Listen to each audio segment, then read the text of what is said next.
Muslims trying to enforce Sharia law in London, from abstention to amputation. RT's Laura Emmett's been hearing how they want to instill their tough code on the capital. So we are here to tell you that Islam and the Sharia is unstoppable in Europe. Stoning for adultery, cutting off hands for stealing, death for renouncing Islam. This group of men is trying to enforce Sharia law in the UK. They've started a campaign to make certain areas of London and other cities Islamic law-controlled zones, starting with Walthamstow, East London. Muslims will be commanding good and forbidding evil, presenting Islam as an alternative to the Muslim and the non-Muslim community. Ultimately, we believe that Muslims can live together, trade according to the Sharia, resolve their problems according to the Sharia, and even police themselves to a large extent. Hopefully one day to have Islamic Emirates which will have authority locally, security locally, and even provide welfare locally. Chowdhury and his friends are fly-posting parts of London with large Muslim populations. They want to ban drinking, gambling and playing music. And they say they've got bands of young men ready to patrol and enforce Sharia law by any means. Now, that enforcement will not initially be on the level of inviting and forbidding verbally. But if someone has the capability to forbid what in essentially is something evil, like pornography or prostitution, he should do so. And by that you mean physically? Of course, I believe that prostitutes that are near the mosque, they should be run out of the area.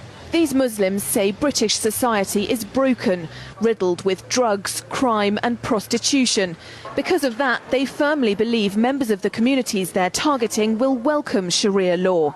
But the word on the street about the campaign tells a different story.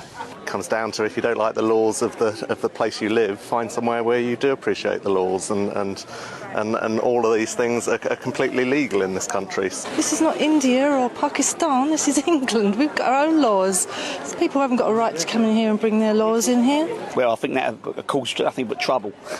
Councillor Martin Esom agrees, saying this could destroy community cohesion. We've got squads going around the borough taking down the posters as soon as they're put up, because we do not want these posters around our borough. They do not represent the views of our borough, and they have no place in Waltham Forest.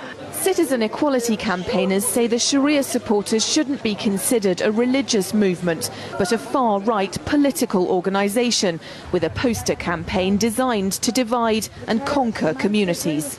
The danger lies in dividing people, dividing communities, creating mistrust, and particularly from non-Muslims towards moderate Muslims. I think this is part of their aim, is to create mistrust. So they can then turn to moderate Muslims and say, look, everyone hates you, we're your friend, turn to us. And it's a very, very dangerous thing, and it's a political tactic to increase their own power. Undeterred by opposition, Chowdhury and his group plan what they see as the beginning of an Islamic emirate, not just in the UK, but all over Europe. Police have mobilised to take these posters down as fast as they appear, but Chowdhury and his group say they've formed bands of vigilante enforcers to make sure Sharia is adhered to, verbally or physically.